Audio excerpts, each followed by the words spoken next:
All right, we're back. Confessions of a Street Broker. Here we go. Here we go. And with me today is the president of the industrial division for NAI Robert Lynn, Tyson Erwin. What's up, man? Man, thanks for having me. Yeah. Yeah, I reached out and, honestly, this is something I've never done. So I was like, I don't know, but I was like, yeah, let's why not? Let's do it. Well, we knocked two things out, right? You came to do this. I finally succumbed to applying to be an SIOR, and the final step was hardcore interview. Yeah, so we did that, and I put you through the ringer. Now you get to put me. Yes, yeah, we're reversing the roles here. So, but yeah, no, I've apologies to anybody. I've kind of taken some time off from doing these, but I love doing these because it's cool. It's cool getting to hear like the stories of how everybody has had successes, failures in brokerage, because it's everybody likes to always talk about how much money we make, right? But they don't ever want to talk about all the bullshit we go through. So it's fun to hear all the struggles and the trials and the wins too, For sure. So, but man, let's just start at the beginning. Yeah. Where'd you grow up?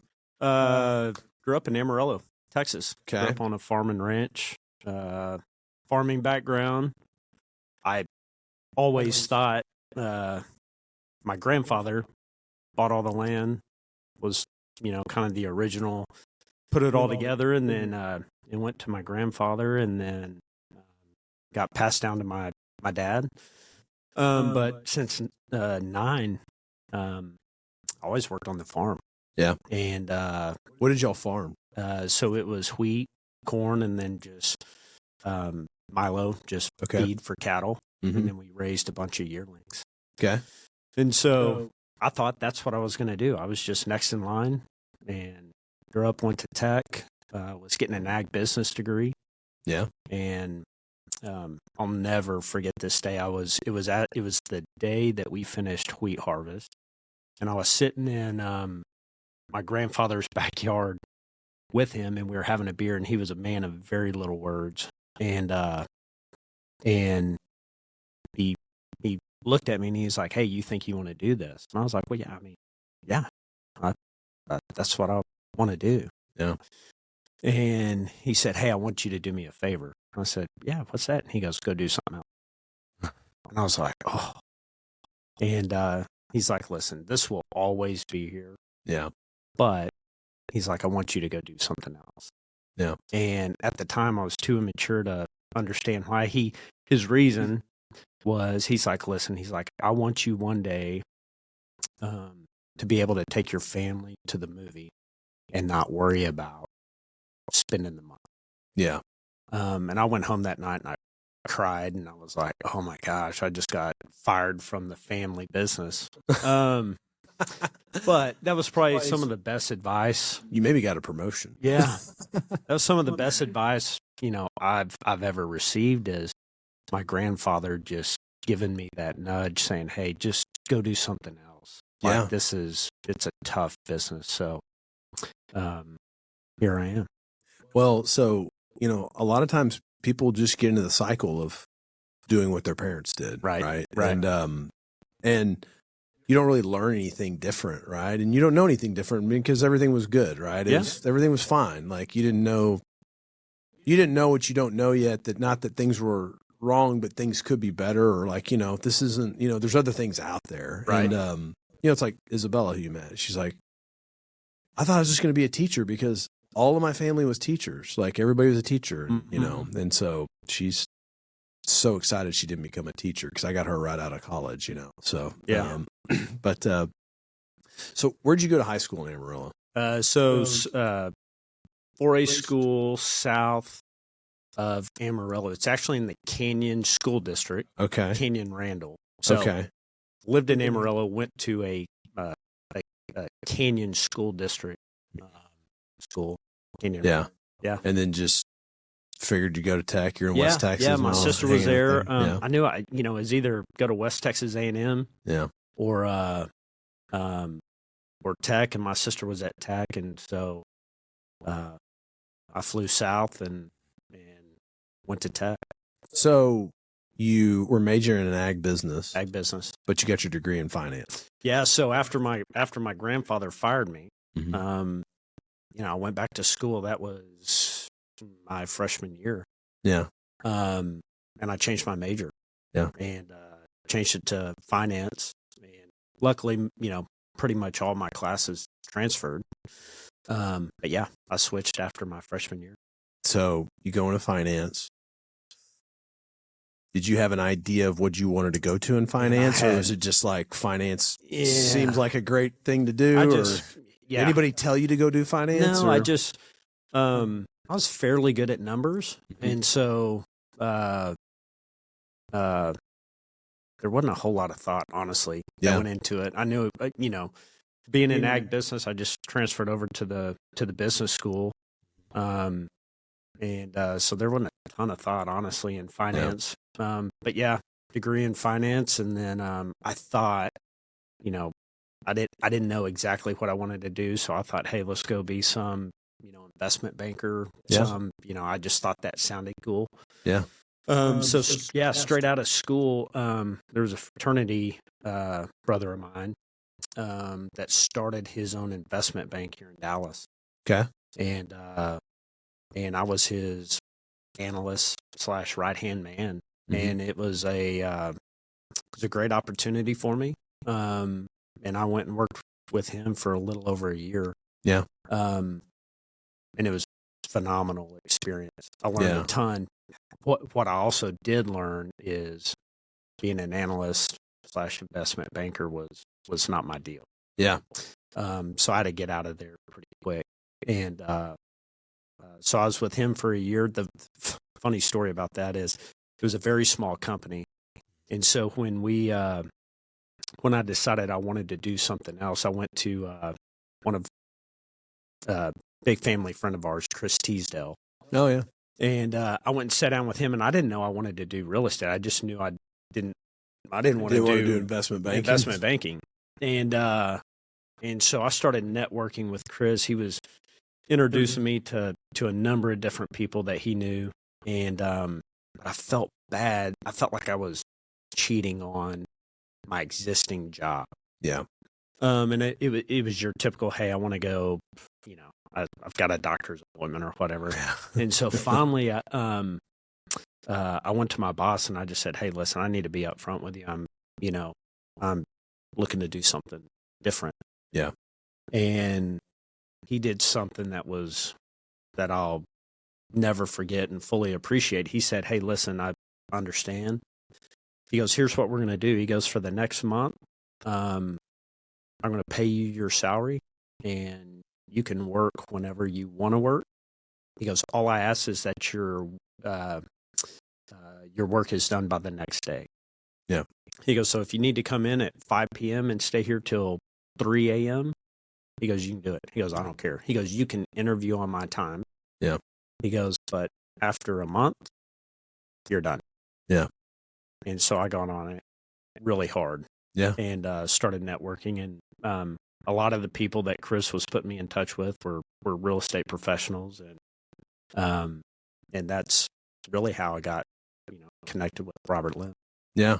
No, that's awesome. So you go through the whole Robert Lynn ringer process. Whole process. Yeah. Yeah. Yeah. That's kind of their jam, right? You got to interview, then Wonderlic test. You have to take a Wonderlic test. Yeah, it's there's a test that you take, and it's for lack of better terms, it's a personality test. Yeah. But yeah, how to take that? We still give it. Yeah, I'm pretty big on the personality test. We'd take one. It's called an intermetrics test. It's like called a disc profile too, and right. And it's funny how like one of our initiatives for this quarter is everybody has to go on. We call it a disc report. Right. Everybody has to go on a disc date. Oh wow. With someone in the office. Yeah. Whether it's whatever, like y'all go to lunch or something, or y'all just sit in the conference room and go over. But you got to go over each other's personality profile. Oh wow. And then it's like, hey, how does this person like to be communicated to? Yeah. How does this person make decisions? Right. What did they need? It's funny, like me and Will are very the same, very were called like high D, very decisive, like how, we just make decisions and move on, and some people are very analytical, and Right. And so it's that's kind of one of our initiatives to do that and to understand how to communicate and work with each other better, Yeah. And then, like we were discussing earlier, I'm hiring someone to handle our small bay leasing, right? Well, it's like you got to find the right personality profile for that. You can't find somebody that's one, for lack of a better word, like wants to go do 500,000-foot tenant rep deals. Like it's just not the same profile, For sure. And so someone more that wants to be in the operations type side, because that's kind of small bay leasing and operations kind of go hand in hand, in my opinion. Right. And so it's funny. I get a resume, looks like a decent resume, send them the test, and it's like, nope, you don't fit. You don't fit for this. So you don't have to interview them. So it's good to weed out the process. It's fun going over those, especially when you go over those results with the candidate. Yeah. I'd say 99% of the time that thing does not lie. Yeah. But it's no, everyone does good in a lot of areas and everyone does bad in a lot of areas. Yeah. But it's just, when you go over those results, it's kind of funny to watch people's reaction to, where they did really good, where they did really bad. They never want to accept what they're bad at. Yeah. Including myself, but are always fun to review. Well, it's we had a candidate for an office admin, and this guy I work with, he kind of helps do some pre-screening stuff, and he looked at her personality profile. He goes, she won't work. Yeah. So he talked to her first. He goes, yeah, I talked to her, and I talked her into like her believing that it wouldn't work, or he didn't talk her into it. She was like, yeah, you're right, I wouldn't want to do this. He's like, what's your personality? You're like this, right? She's like, yeah. He goes, well, you will not like this. She goes, but as a college kid, like trying to find a job, right? So it's probably actually save that person some time knowing what they don't want to do, Right. And so I it's been an effective tool for me. So that's I use it too. I use some form of that. Yeah. So you get over to Robert Lynn. Did you team up with Rick immediately? Was that kind of or? Yeah, yes and no. So the funny story of me getting hired is I narrowed it down to two companies. One, the other opportunity was going to work for another company doing office brokerage. And with me kind of growing up with a farming and ranching background, I just thought I would be better suited on the industrial side. So I really wanted to go work for Robert Lynn. Yeah. And I'd received an offer from the other company. I needed to give them an answer. And I finally got a call back from George. Yeah. And luckily, it was the morning that my single cab Z71 step side pickup truck got broken into. And I was having a horrible morning. And so I get a call from George, and he said, man, listen, we like you. We love you. You're a perfect candidate for us. But we're not going to hire you. And I said, okay. I said, if I'm such a perfect candidate, like why? And he said, it's just bad timing. He said, Rick, he's just not ready for, to bring someone on right now. And so I ended up, we hung up pretty quick, and I was at a shop getting all the glass cleaned out and put in. And I was just like, man, this is a bad day. And thankfully, since I was having such a bad morning, I got the balls to call him back. And I was like, what's there to lose? Nothing to lose. I don't got anything to lose. So I immediately called George back, and I said, hey, if timing is the only thing that is, holding this thing up, what is the right timing? And he said, it's probably going to be, 4 or 5 months. And I said, do you have something for me to do for 4 or 5 months? This is a full career. Like, I'm not looking to do anything else. Yeah. And hopefully, if the guys that you hire, if, this is a long-term deal for you too. So I said, if you can find something for me to do for 4 or 5 months, then put me to work. Yeah. And I went in the next day. They offered me the job, and my actual title was broker assistant, but I think it was for the first 30 or 60 days I was the receptionist at Robert Lynn. So that was my first role, is answering phones. But yeah, so for, I don't know, I think it was 4 months. Yeah. I was just a jack of all trades. I wasn't going through training, wasn't doing anything. I was just, I think, making $2,000 a month and waiting. So the role to be hired for was to go to work for Rick. It was. Yep. He was just not ready. He wasn't ready. So this is an interesting thing, and brokerage teams that's a very tough dynamic in a way to kind of navigate to where it gets to where it's a really smooth operating thing, right? Right. And so, I if we were talking earlier, like I've kind of had to get to where I'm a manager more than anything, right? And but I've been on brokerage teams, and I always like to say I was a terrible teammate because I just I just try to take everything over and just do it, right? And that's and it's hard finding the right pairing of a team too, right? It's back to the personalities, right? Yeah. It's like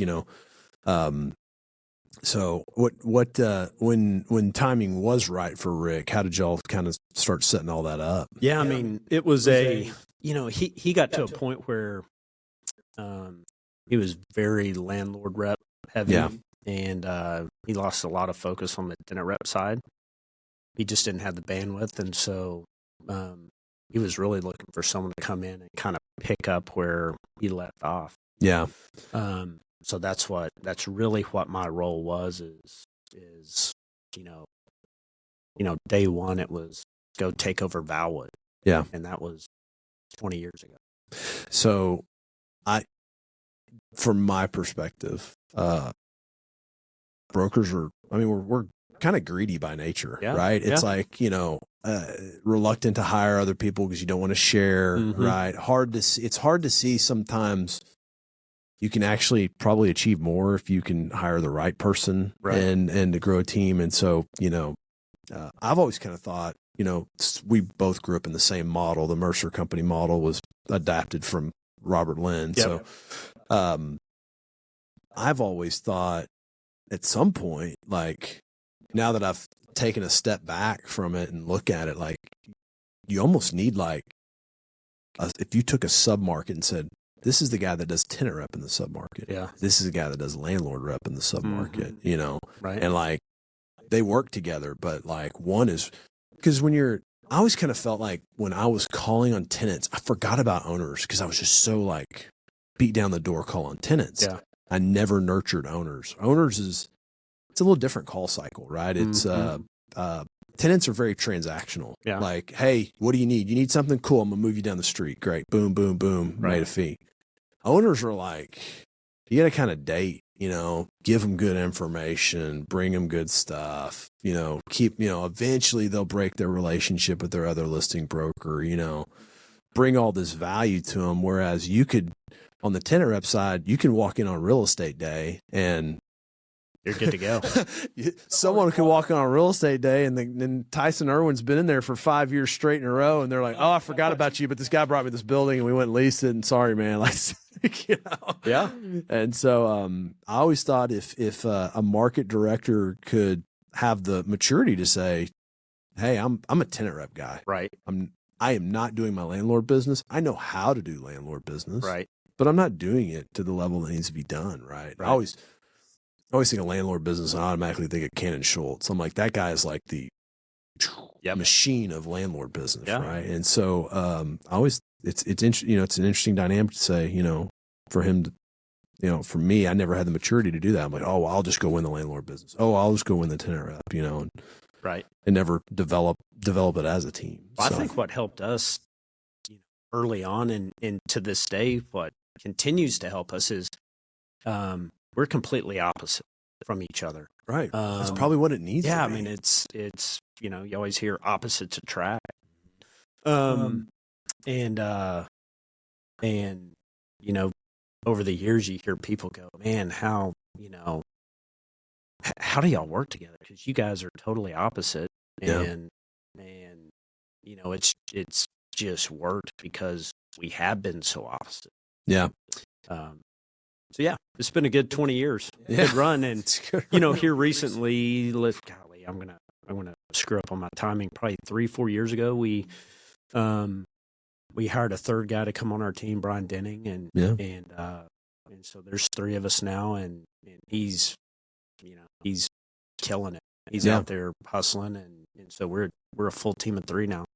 Well, I think with the system, that NAI Robert Lynn installed, I think if you follow that system, you'll never have enough time to work on all the lead generation you've created by following the system. Right. So, that's never the issue. But I always think brokers think that way, that, I'm going to have to give this deal away to somebody and all that stuff. And it's, but that just takes maturity over time. I mean, it's, sure. Like I said, for me, it was, I was always a very lone wolf person. I've had to have someone like really help guide me into managing people. And it was even, when I was working out Thomas's comp plan with me and my clients, and I was talking to the guy that I told you kind of coached me through the stuff. I was like, okay, well, so like if I bring this deal in, then I get this. And he goes, dude, stop.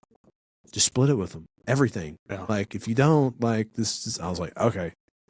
It's been so much easier, honestly, after that's over. It's like, okay, hey, here, man, like this isn't like, because what I saw happen was I had some deals I kind of, kept because, I was already kind of working on this, all that stuff. Well, I start fumbling those because I just get busy doing all the other things we do. And so, but it's been pretty refreshing being like, okay, man, this is you. I'm managing you through this. Yeah. Like, you can have this and work on it.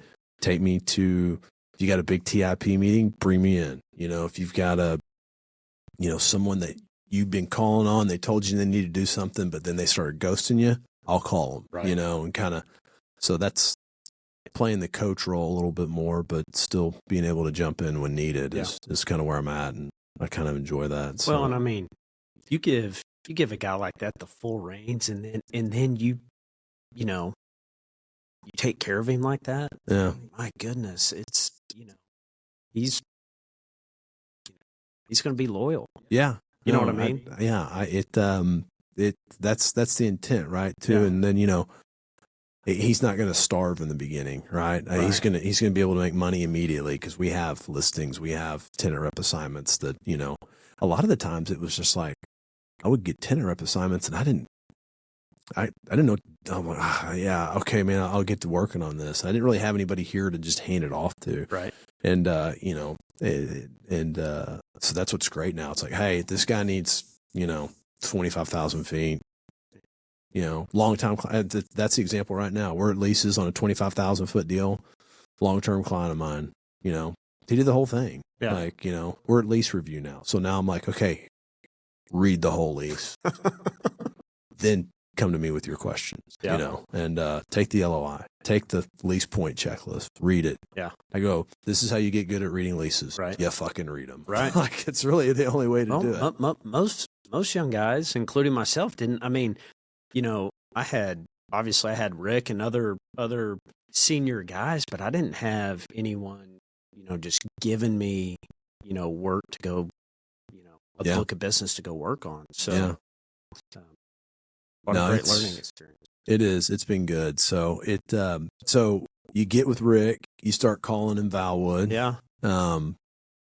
What'd you think about door knocking in the very beginning? Was it what you expected? Was it what you wanted? Was it? Yeah, I mean, it was. I never. When I originally heard cold call, I was like, oh man, I'm not a salesman. Like I'm not gonna. So yeah, I mean, at first it was daunting. I mean, at first I didn't like it. Yeah. I was very robotic. I memorized my cold calling script to a T, and that first month was tough. But I think Rick would always tell me, he's like, "Hey, just go out and make friends." He's like, "That's all cold calling is. Just go make friends. Real estate will come. Yeah, just go talk to people." And once I figured that part out, of, hey, let's just go. If you will put the relationship first, and just the real estate comes, will just naturally come. So I really got in my head early on is like, hey, let's. I think so many brokers go hunt the deal, and I got to a point where I was like, man, I'm not gonna go hunt a real estate deal.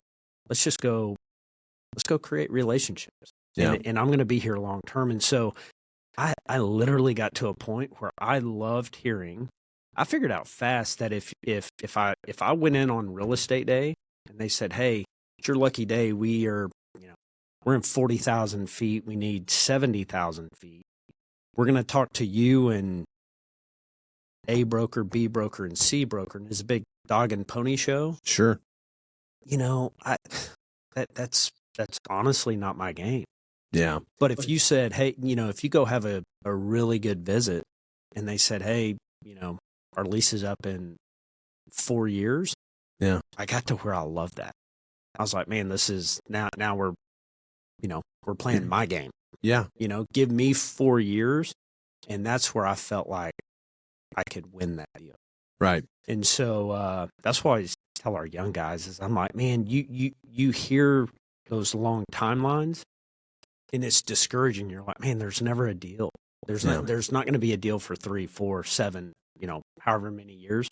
But that needs to be really good news because that gives you 3, 4, 5, 6, 7 years. Yeah. To build a relationship to where I always tell our young guys, I was like, the goal is to never make a presentation. Right. I was like, if you execute it to a T, you never make a presentation because all they do is hire their friend. Right. And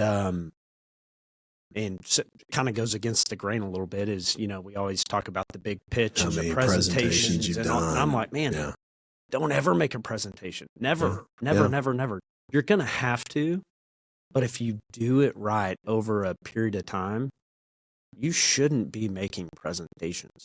Yeah. Because they're just going to be hiring their friend. Half the time the damn presentation, they just want to go back to the back and go, so what's the price? Yeah. You're like, I did all this. Do you want to listen? No, what's the price? Yeah. No, I think that's a very good point. That was I think I've been around some brokers. Jeff loves this. This is my new term, that have commission breath. Right. And man, it reeks. Yeah. You can tell real quick. Cause I have brokers sending me stuff now. And I'm like, dog. Yeah. I don't have to buy this building. Right. We had a transaction go down one time and this broker extreme out of Colorado brought us a deal in Oklahoma City. Okay. And the deal in Oklahoma City had been brought to us 6 months prior by a guy by a broker out of Oklahoma City. We track all of our deals, who brings it to us, when they brought it to us, because as you know, a lot of people forget these things and it's very upsetting when they go buy a building or lease a building. You're like, I showed that to you, Right. So we go back and we look in the history and we see this broker out of Oklahoma City brought us the building. We'd made an offer with them and then nothing happened, could never get a response. And now the building's on the market with another broker 6 months later. Okay. So the stream guide brought it to us and we're sitting there like, man, like, how do we navigate this? We call the guy at Oklahoma City broker and say, hey man, you brought this to us. We're going to make an offer on it with this guy out of Colorado because it's been 6 months. Right. Nothing happened with your offer. I go, but we're going to pay you a point and you're going to get the leasing on. Wow. He was upset. So anyways, we got to a price with the building that we were comfortable with at, and the seller didn't want it. So then the seller starts cutting everybody's fees. Mm-hmm. I said, you know what? Will calls me. He goes, man, what do I do here? He goes, I got this guy that's upset at me. I got this. Oh, and then the guy out of Colorado wanted a referral fee for the leasing from the guy out of Oklahoma. I was like, oh my God. Like, A lot of fee breath. Oh, and the listing broker was like, "Hey, don't worry about that guy. I'll take care of him. You just let me run it through me." It was like, oh my God. Will calls me up. He goes, "I got all this going on here. What do I do?" I go, "Well, I don't know. What do you want to do?" And he goes, "Well, the way I see it is all these motherfuckers need this deal to happen a hell of a lot more than we do." I go, "Then just drop it." Bro, we dropped that thing. We go, "Hey, we're good. This is just getting too hard." Everybody just retreated on whatever they were campaigning for real quick. We didn't buy it. Wow. It was like, y'all screwed this up because, this was all about you just making a fee real quick. Good for you. And I totally agree with you. I felt like when I was really hard at it on the street, like I think when you're out there doing that, it's like, man, I want to help you like take care of this transaction when the time's right. Yeah. Like, and it does come from just building a relationship, so when you get that 4-year timeline, you're like, great, I'm gonna call this guy every 6 months or every quarter, but I'm gonna bring him something. Hey, I just traded this bill, man, in 4 years. He's going to know, that market's so cold that he's like, "Wow, I don't even need to interview. Yeah. Why interview?" Well, most of the competition, they're deal hunters, right? Yeah. Most of them. And don't get me wrong. There's really good brokers out there that have the same model. But I would say the lion's share of your brokers are hunting the deal. Yeah. They're not hunting the relationship. Right. And so yeah, you get that 4-year timeline. You're like, man, that gives me 4 years to go make this relationship. Go build it. No, it's a long game. It's a long game. It's a very long game. So like if you can have I call it maturity, I guess, to be like, okay, cool, I got this guy set up for 4 years. I'm not missing that lease renewal. Yep. So I'm going to nurture that for the next 4 years, and then boom. Yep. But then when you really go to your submarket and you get it all lined out, you're like, oh man, I got 25 lease expirations in 3 years. Yeah. That's some real business. And then 100%. And then in 5 years from then, they all renew again. Mm-hmm. And you've been there. Yep. You've already done it, So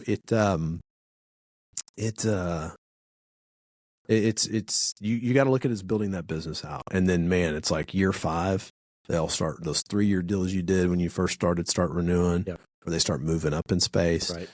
And year 7, your 5-year deals that you were doing are starting to renew again. Yep. Right. And so you got to have the wherewithal to think through the first couple years. It's just, it's tough early on, because really early on you are trying to hunt that deal. Mm-hmm. You're, luckily maybe on a draw.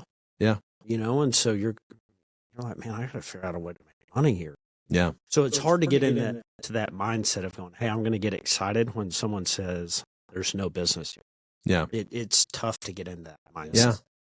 No, it is. Because, if you ain't got no money, like, you got to be like, okay, I'm out of here. What's next? Like, okay, cool, man. You need something in 4 years? See you later. I need to go find someone who needs something now. Right. Yep. And so that's but if you can weather that storm, man, and truly build out those relationships, man, it's just, they'll start calling you. Yep. And, I would say, I started a lot of this platform with my brokerage clients. Yeah. That we had a great relationship, had a great transaction on either they're leasing or buying a building, and, they ran a successful business and have capital to deploy. And we, I created a home for that. And, but it all came back to how I treated them as a client, right? And, always took care of it. I had one client placed a ton of money with me. And it's funny, I actually interviewed him on here one time because he's got a great story. And I forgot about this. There was an error on the taxes on the escrow statement somehow. I can't remember what the error was. And it didn't get paid properly or something. And he goes, man, I just remember you came and picked me up and took me down to the tax office, and you just cut the check and paid it. It wasn't that, it was like a couple grand. Right. But I just sold him $150,000 for the building. Right. And I was like, oh man, I missed this. Let me take care of it. And he goes, dude, after you did that, like, I was. Yeah. So it's a long game, man. It's a long game. So you start cold calling. What, did you ever get any awkward, weird situations on the cold call, or like you got a funny cold call story? Or yeah, I'd say my funny, probably most successful cold call was my very first cold call ever. Very first cold call ever. So I was in training, and I was at the office one day. I can't remember what I was doing, but I was. This was when you weren't the receptionist, right? I was not the receptionist. I graduated from being the receptionist. So I was in the office. Everyone was out, and the receptionist transfers me a call, and they were trying to get a hold of Rick. They couldn't get a hold of Rick, and so the receptionist said, "Hey, can you talk to this lady?" And I said, "Yeah, sure." And so all I could she was an Asian lady that didn't speak great English. Yeah. And so she had called on Rick's listing at Northfield. And most of those suites are anywhere from 12,000 feet, probably up to 80,000 square feet. Yeah. And I knew the vacancies at the time that he had. And all I could get out of this lady was she needed 200 square feet. And I was like, ma'am, we don't have 200 square feet. That's like this table. Yeah, I was like, we don't have 200 square feet. You know what I mean? And she kept pressing, she kept asking, and so anyways, I got her name and number. And so Rick came in the office that afternoon and I said, hey, listen, this lady called on Northfield.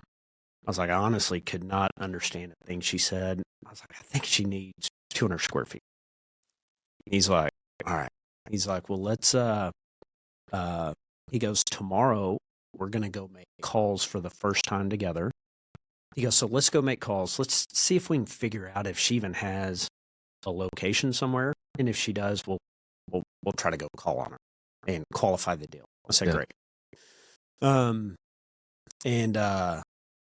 So the next morning I look up her name. I find out that she's leasing from Prologis, Dallas Corporate Center, and she was in 75,000 square feet. So Rick was like, well, we need to go call on her. I think that 200 has 3 other zeros behind it. So anyways, we go out, make calls, and I'm shadowing him. And so at the end of the day, he said, listen, you're going to go make your first cold call. And this is your deal. I said, great. So my very first cold call on this lady, she comes out, she has us go back to her office. She needs 200,000 square feet. And about an hour and a half later, we had called. There was a building that we knew was about to go on the market for sale that Dave Anderson was taking out. Yeah. And so Rick reaches out to Dave and said, hey, can we come look at this building? And of course, Dave was like, yeah, when you see it tomorrow, the next one. Rick's like, no, like here in an hour and a half. Anyways, cut to the chase. We go tour the building, and she ends up buying 200,000 square foot building. So my very first cold call, of course, Rick had to go run 85% of the deal, but that was my first cold call. He had to kind of bring me back down, and he was like, "Man, this never happens. Don't get used to this." But well, it's funny. I was telling you about that client that Thomas has picked up. I was like, "Dude, this is great." Like, I go, I've never really got anybody like this. I've been doing this forever, so it's those things happen, right? They happen, not often. So, it hadn't happened in 20 years, but 75,000 feet in Dallas Corporate Center, and like she didn't have a go-to. She was she was not represented or had not signed an exclusive with anyone. When we actually went and called on her the first time, it was kind of funny. Greg Nelson and Conrad come walking out of her office as she had us walking in. So yeah, I mean, we've all had those kind of very awkward, situations where you're kind of waving at the other, the competition when they're walking out and you're walking in. Yeah. And to this day, we all laugh at it, but yeah, she was looking maybe at them not as much. She was looking at, I think doing a design build. She was looking at doing a bunch of different things, but we were just, fortunately at the right place at the right time and put the right building in front of her. So you're off. Yeah. Yeah. So another thing I like to always ask on here, I guess, is what is one of the most unique deals you pulled off? Is that the same deal, or do you have another one in mind? Yeah. So that was obviously one. That's pretty memorable. I'd say a really cool one that always sticks out to me is Mark and I were Mark Miller and I were working on a deal together, and we did a 100,000 square foot deal with Clarion. Okay. Do the deal.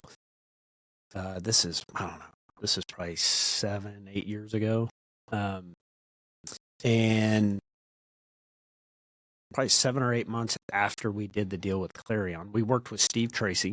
Yep. And so after we did the deal, little did we know our client needed an additional 100,000 square feet.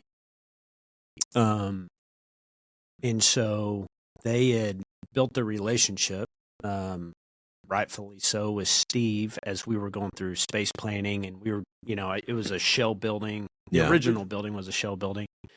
And so, Steve was in all the meetings, and obviously what's not there to like, about Steve. And so when they needed to expand by another 100,000 square feet, our contact, pretty old school, love him to death, but old school, he reaches out to Steve and says, "Hey, you've got 100,000 square feet next door. Let's just replicate this thing and go do it again. We need to double in size." And Steve said, he's like, "Man, that's great. Love it. Let's all get together. Let's reach out to Tyson and Mark, and we'll all huddle the troops and we'll go figure this thing out." Yeah. And our client said, "Hey, I mean, we just did this deal. Let's just, I don't know if we need a big dog and pony show. Like, can we not just replicate exactly what we have and just go do this thing again? Like, I don't know if we need to reach out to Mark and Tyson." Yeah. And Steve kind of, he pressed to the point where he could, but nonetheless, our client was like, "Oh, let's figure this thing out." So fast forward, they ended up doing this deal as a 10-year, 100,000 square foot expansion. And so this was around Christmas time. I get a call from Steve, and he said, "Hey, are you at your office?" And I said, "I'm headed back now, but I'll be there in 15 minutes. He said, "Can I come see you?" And I laughed. I said, "Yeah, as long as you have a check with you." I was just being funny. Yeah. So anyways, he comes by the office, and he said, "Hey," he said, Clarion and I met, and we would have never had this opportunity to expand this group if you guys wouldn't have originally brought us the deal in the first place. Therefore, here's a check."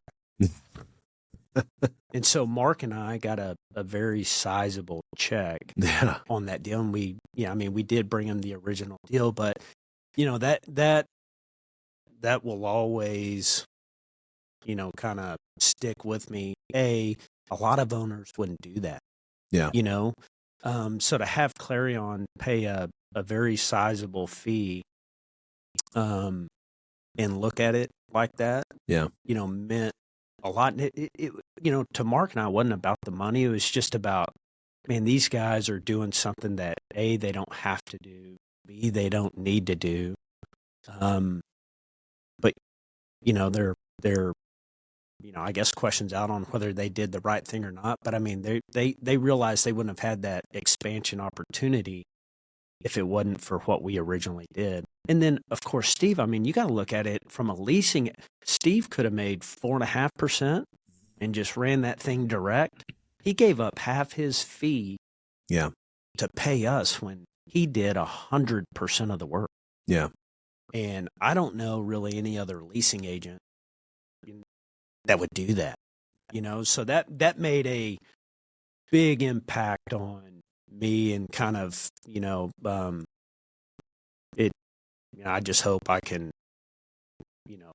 do the same thing in business and kind of have those eyes that Clarion and Steve did during that deal. It was really cool. So, if you know Steve, he's a huge Michigan football fan.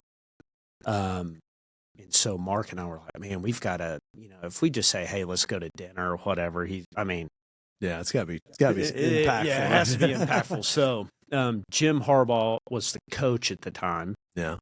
And so we figured out a way to get a signed football from Jim Harbaugh. Yeah. Man, I can't remember exactly what it said, but it was like, hey, Steve, appreciate the support over the years. Thanks for being a fan. Wrote him a personal note on the football. And so we took the wives out and met Steve and his wife. And we had a big box wrapped and a big bow on it. And watching him opening up that gift and seeing that signed football from Jim was like a 7-year-old on Christmas morning. It was pretty cool. That's awesome. Yeah.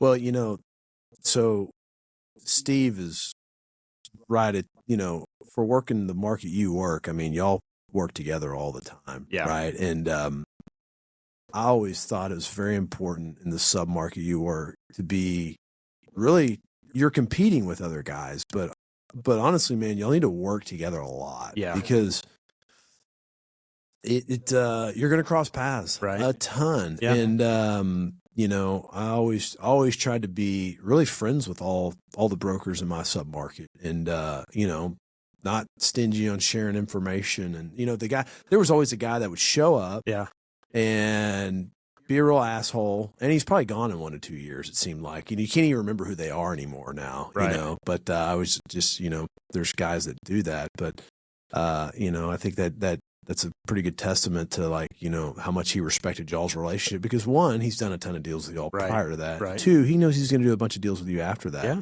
And this, again, it's a long game, It's a long game. Yeah. So, and I think, we're super blessed here in Dallas-Fort Worth to have a very, for the most part, friendly broker market. It's not just in the sub-market that I work, but it's, I think it's Metroplex wide for the most part, everyone plays pretty well in the same sandbox. And, I look back to I had this was during COVID, so it wasn't some massive party, but I was turning 40. And so my wife got together some people and we just met up at a restaurant and I was like, man, I was just looking around the room. I'm like, half of the people here's my competition. Yeah. Literally my cool. competition, and I was like, how cool is that to sit here and, your 40th birthday to be having drinks and dinner with your competition. Yeah.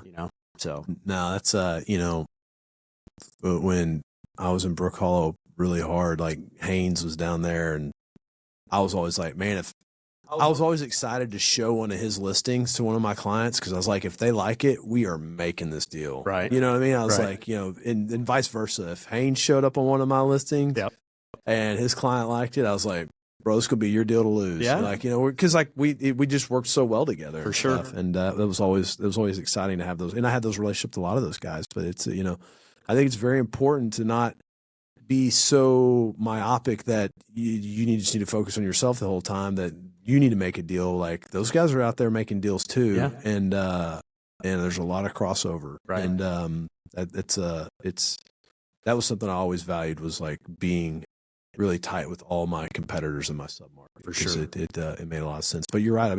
DFW wide for the most part, most guys are, deals cross markets a lot, and you end up working with a lot of people on a bunch of different things, and so it's good to keep a clean nose on that end, right? For sure. So, I've never asked this before, but I'm going to ask you this. Okay, shoot. We've all been fired from an assignment. Yeah. Can you ever think of a time you got fired and kind of like were in disbelief and kind of had to think through it afterwards? Like, yeah. No, that was probably probably my third most memorable deal. Okay. Okay. God, this was year one. I was calling on a group in Valwood. Decision maker was a thick Italian guy. He was just your stereotypical slick black, hair. Had never hired a broker before. Always do it yourself. Very hard to crack. Very hard to crack. And he ends up hiring me, and he was in 50,000 feet, and he needed like 70 or 80,000 square feet. Yeah. And of course, year one, 70, 80,000 feet today, big That's deal. Huge. 20 years ago, year one, this was. Your hair on fire. Oh my gosh. And so I start working the deal. We go out on a tour. We narrow it down. His favorite building was in Irving. And it was a standalone building, and Graybill had the list. Yep. And so we negotiated a deal to the point where Graybill was like, hey, take it or leave. Yeah. And so my guy was he was just I don't know, he was tapping the brakes a little bit. 2-3 days go by, and Mark calls me and he said, hey, we've got another deal on this building. If you guys want it, you need to step up to the plate and take it. Yeah. And so I called this guy and I'm like, hey, here's the deal. And he got super pissed. He said, listen, tell the leasing agent, I don't want to be used car sales. Don't call me and tell me that there's another deal and I got to make a decision now. And I was like, hey, that's great. Sure. I'll pass the message along. And so 3-4 days go by. He calls me. He's like, hey, we're ready to go. Call him and we're ready to, let's go to leases. And so I call Mark and Mark said, man, I'm sorry. He's like, we've committed to this other deal. We're moving forward with it. Yeah.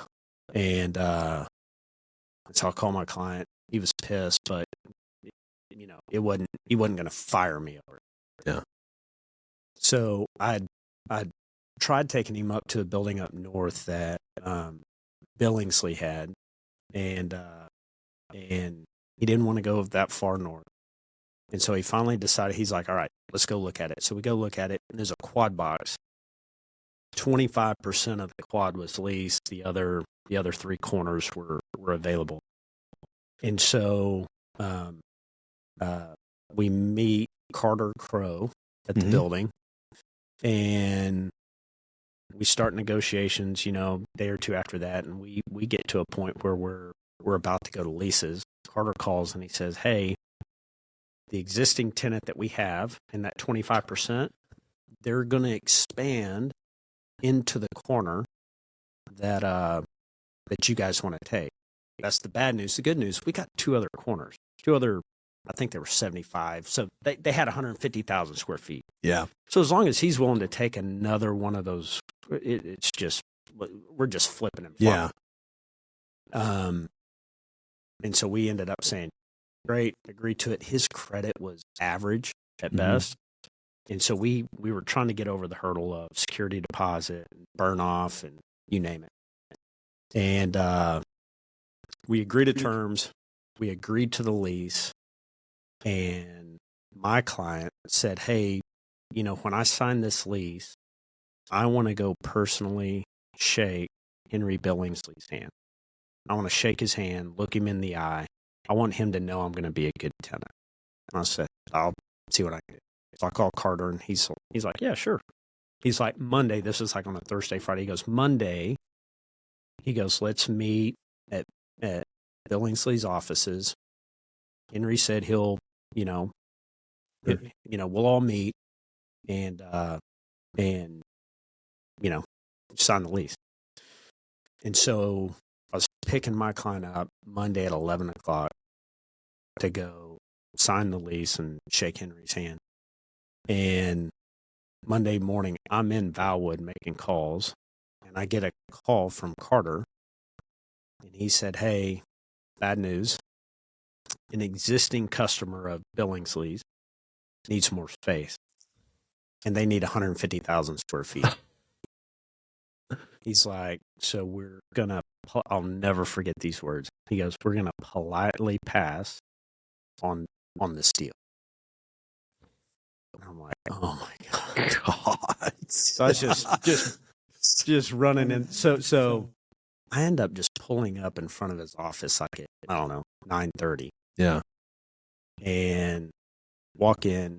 He comes out, and this guy, he was in the moving and storage business, so he was always kind of jeans and a nice. Yeah. So he walks out. He's in a full-blown suit.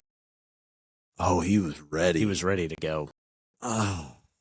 And I was there an hour and a half before I was really supposed to be there. And he probably, when he walked out, he probably saw my face and was like, oh. So anyways, I went in his office and I told him what happened. And the only thing he said to me is he looked at me and he said, "Get the F out of my office." Oh. He goes, "Leave, get out." God. And I remember that was like that was the biggest gut punch at the time. I mean, year one, I was getting a lease signed that day. And For 100 or 70,000 75,000 square Yeah. feet, and I got fired. And I was just like, of course, I beat myself up. You know, I was like, oh my God, what did I do wrong? You know, and I mean, you know, looking back at it, it was just a series of bad luck. I didn't, you know, I mean, Yeah, it's I just, don't think there's anything you could have done. Yeah, Those are all things out of your control. Yeah, that was I still have some serious PTSD on that one. Yeah, it was bad. I believe it. I believe it. So yeah, that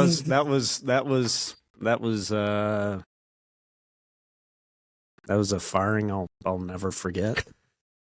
I mean, that's what, 19 years ago, and you literally just paused and replayed all that in your head. It's just the pain. Yeah, I've had some bad dreams on that one. Man, well, when that happens, you just go make more cold calls. That's right. It's really all you can do. That's right. Well, what are you most excited about this year? Man, we super excited. Like I mentioned, Brian came on with us 4 years ago, and man, it's been he really had a breakout year last year, and to kind of see your teammate, you know, he gave up a 6-figure paying salaried job to get into brokerage. Yeah.